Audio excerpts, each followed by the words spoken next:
Good evening everyone. আশা করছি সবাই তোমরা খুব ভালো আছো। আর আজকে হচ্ছে বৈকুণ্ঠ একাদশী। আমি তো ব্যাঙ্গালোরে আছি। ব্যাঙ্গালোরে নারায়ণ পুজো জায়গায় জায়গায় হয়, সুন্দর সুন্দর মন্দির আছে, খুব সুন্দর করে সাজানো হয়। তো আজকে নারায়ণ মন্দিরে যেহেতু বৈকুণ্ঠ একাদশী, সেটা আমি আমার নেইবারদের কাছ থেকে জানতে পেরেছি। ওরা খুব নারায়ণ পুজো এসব নিয়ে খুব মানে করেন আর কি, মন থেকে খুব পুজো আর্চা নিয়ে ব্যস্ত থাকেন। তো ওদের কাছ থেকেই জানতে পেরেছি আজকে নাকি বৈকুণ্ঠ একাদশী। তো তাই জন্য আমাদের নারায়ণ মন্দিরে আজকে ভোরবেলা থেকেই লাইট টাইট লাগিয়ে সুন্দর করে সাজিয়ে পুজো চলছে, মাইক লাগানো আছে, গান বাজনা চলছে, মানে ঠাকুরের গান টান হচ্ছে। তো ওই জন্য আমি আর আমার মেয়ে রেডি হয়ে আমরা বেরিয়ে পড়েছি মন্দিরে যাব বলে। তোমাদেরকেও দেখাবো মন্দিরটা। তো চলো আমার সঙ্গে থেকো আর দেখতে থাকো। এই যে আমার পুচকি, তোমার ফুলটা কোথায়? এই পিঙ্ক ফ্লাওয়ার, এই পিঙ্ক ফ্লাওয়ারটা ওই কাঠগোলাপি ফুল হয় না, আমরা তো সচরাচর ইয়েলো কালারটাই বেশি দেখি, কিন্তু আমার বাড়ির পাশেই একটা রয়েছে পিঙ্ক কালার, খুব সুন্দর। রাস্তার মধ্যে একদম গোলাপি ফুলে বিছিয়ে থাকে এই জায়গাটা। তো ওখান থেকে একটা তুলে নিয়ে এসছে। তো চলো, রাস্তায় প্রচণ্ড গাড়ি ঘোড়ার আওয়াজ হচ্ছে, মন্দিরে সোজা গিয়ে তোমাদেরকে দেখাচ্ছি, তোমরা দেখতে থাকো। এই যে আমরা যাচ্ছি মন্দিরের দিকে, আর প্রায় পৌঁছেই গেছি। একেবারেই হাঁটা পথ।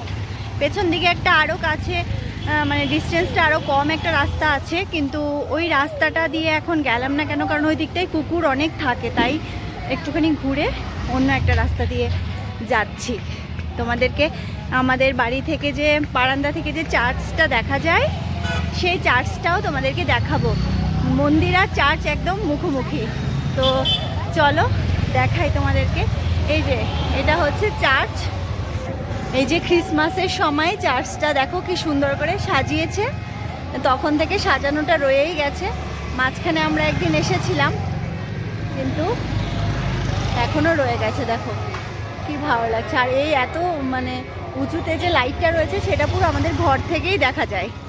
আর ওই যে দেখতে পাচ্ছ লাইটিং সামনেই, ওইটা হচ্ছে মন্দির। চলো দেখাচ্ছি তোমাদের। এই যে এটা হচ্ছে মন্দির, আমরা এখন ঢুকবো। প্রচন্ড ভিড়।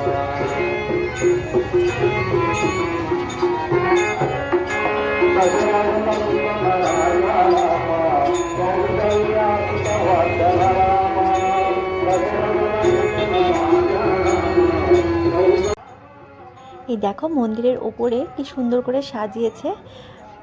এগুলো কিন্তু সমস্ত ফল রয়েছে, এক একটা করে ফল রয়েছে, বিভিন্ন ধরনের ফল রয়েছে, তোমাদেরকে দেখাবো। এইগুলো দেখো লম্বা লম্বাগুলো কিন্তু আখ রয়েছে, হ্যাঁ দেখতেই পাচ্ছ।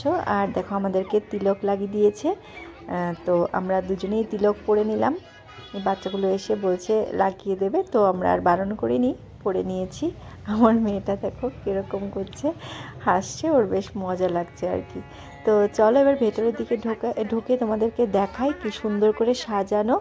আর নারায়ণ ঠাকুরকেও দেখাবো, তো তোমরা দেখতে থাকো। ব্যাঙ্গালোরে বিভিন্ন পুজোর প্যান্ডেলগুলোতে যেমনি এখন নারায়ণ মন্দিরে এসে তোমাদেরকে এটা দেখাচ্ছি, কিন্তু তেমনি গণেশ পুজো বা অন্যান্য আরও যে পুজো হয়, সেগুলো প্যান্ডেলেও কিন্তু এরকম ফল দিয়ে ওরা সাজায়। মানে আমার বেশ অদ্ভুত সুন্দর লেগেছে প্রথমবার যখন দেখেছি আর কি। আর এদিকেই ওনারা সবাই নাম কীর্তন করছিলেন নারায়ণ ঠাকুরের। তো চলো ভেতরে ঢুকি।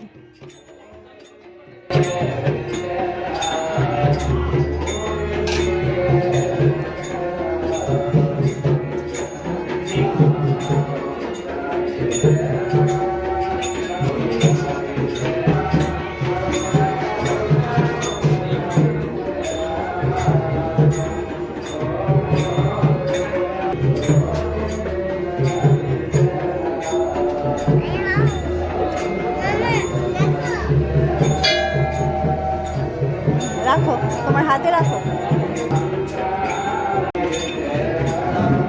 মামা মামা দর্শন করবো, চলো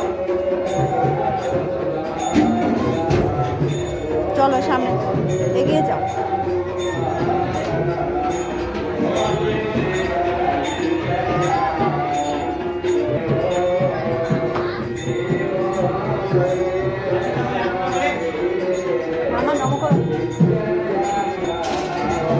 ছুড়ে দাও, ইয়েলো ফুলটা ছুড়ে দাও। হ্যাঁ, প্রণাম করো।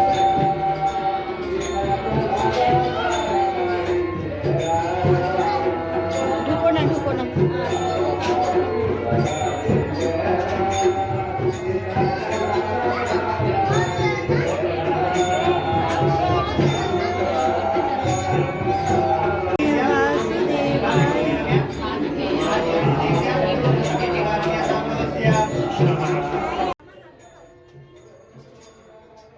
ব্যাঙ্গালোরে কিন্তু জায়গায় জায়গায় নারায়ণ ঠাকুরের মন্দির রয়েছে, আর এখানকার মানুষরা কিন্তু নারায়ণ ঠাকুরকে ভীষণ মানেন, ভীষণ সুন্দর করে পূজা অর্চনা করেন।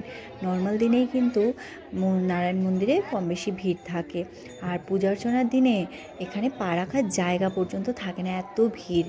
আমরা যে গেছিলাম প্রচণ্ড ভিড় ছিল, সুন্দর করে সাজানো ছিল, কত রকমের ফল দিয়ে যে সাজানো, বাপরে বাপ। ওইদিকে একজন ইস্কন মন্দির থেকে এসেছিলেন, বলছিলেন গীতা বিক্রি করছিলেন আর কি ওনারা। আর ওইদিকে দেখো প্রসাদ বিতরণ হচ্ছে, মানে প্রসাদ হিসেবে প্রথমে ওরা শুকনো চিড়ে দিচ্ছিল। আমার মেয়ে জীবনে কোনোদিন চিড়ে খায়নি, কিন্তু হাত পেতে সেই চিড়ে নিয়ে পুরো চিড়েটা খেলো। বিশ্বাস হচ্ছিল না, মানে এরকম আর কি। তো যাই হোক, তোমরা দেখতেই পাচ্ছ সুন্দর করে কিন্তু চিড়েটা খেয়েছে। কোনো দিন চিড়ে অফার করলে নিজের থেকেই বলতো যে না খাবো না, ভালো লাগে না। ও কিন্তু ওখানে বসে পুরোটাই খেলো। তারপরে আমাদেরকে প্রসাদ দিল হচ্ছে এটা উপমা, শেষ হয়ে গেছিলো। তারপরে কিছুক্ষণ দাঁড়িয়েছিলাম, তারপরে উপমা দেখছেন প্রসাদ হিসেবে দিচ্ছিল। কিন্তু একটা অদ্ভুত জিনিস জানো, আমরা কোনো দিন দেখিনি ঠাকুরের মন্দিরের প্রসাদে পেঁয়াজ ব্যবহৃত হয়। প্রসাদের মধ্যে কিন্তু পেঁয়াজ ছিল, এখানে কিন্তু মন্দিরে প্রসাদে পেঁয়াজ কিন্তু ব্যবহার করেন ওনারা। তো এটাই আর কি। তো আমরা প্রসাদ নিয়ে বসে পড়েছি একটা জায়গায়, মেয়েও খাচ্ছে, আমিও খাচ্ছি। তো দেখতেই পাচ্ছ একটু একটু ঝাল ছিল, কিন্তু মেয়ে প্রসাদটাকে ভীষণ ভালোবেসে খায়, আর ভালোবেসে খেতে পছন্দ করে। ঝাল হলেও জল টল দিয়ে হলেও খেয়ে নেয় একটুখানি। যাকে আমরা খেতে বসে পড়েছি, দেখো মোটামুটি খাওয়া হয়েও গেছে। তো মেয়েও এখানে খাচ্ছে। সুন্দর দর্শন হয়েছে, বেশ দারুণভাবে কিন্তু বিকেলটা কেটেছে। আর হঠাৎ করে বেরোনোর সময় দেখছি দরজার মুখে গোমাতা দাঁড়িয়ে আছেন, এখানে গোমাতাকেও কিন্তু খুব মানে। আমাদের তো মন্দির ঘোরা হয়ে গেল, ভীষণ ভালো লাগলো। না না, আজকে চার্চে যাব না মা, সেদিন না গেলাম, আবার আরেকদিন। আজকে সময় নেই, বাড়ি যেতে হবে, বাবা বাড়িতে আছে। তোমরা জানিও ভিডিওতে অবশ্যই কমেন্টে তোমাদের কেমন লাগলো। আর যদি আমার চ্যানেলটা নতুন দেখছো তাহলে প্লিজ চ্যানেলটাকে সাবস্ক্রাইব করে নিও, আর সঙ্গে যে বেল বাটনটা আছে সেটা অবশ্যই ক্লিক করে দিও, যাতে আমি যাই ভিডিও দিই তোমাদের কাছে সবার আগে যেন পৌঁছে যায়। তো চলো মা মেয়ে আমরা এবার বাড়ির পথে রওনা দিলাম। এই যে আমার পুচকি। কে মামা, তোমার কেমন লাগলো? হ্যাঁ, প্রসাদটা কেমন ছিল? হ্যাঁ, ভালো। আমার মেয়ে আবার ঝাল বেশি একটা খেতে পারে না, তো কখনো কখনো মন্দিরে আসলে আমরা যে প্রসাদ খাই সেটা ওর খেতে ইচ্ছা করে। তো ওরকমই একটু আধটু খেতে খেতে এখন ঝালটা একটু একটু খেতে পারে আর কি। তো মানে ওর ইচ্ছাটা আর অপূর্ণ থাকে না, ও একটু একটু খেয়ে মানে জল টল খেয়ে নেয়। তো যাকে আজকের জন্য এটুকুই থাক, দেখা হচ্ছে তোমাদের সাথে খুব শিগগিরই অন্য কোনো ভিডিওতে। ততক্ষণ তোমরা খুব ভালো থেকো, সুস্থ থেকো, সাবধানে থেকো। দেখা হচ্ছে পরে কোনো একটা ভিডিওতে। Tata, bye bye, good night. চলে এসো।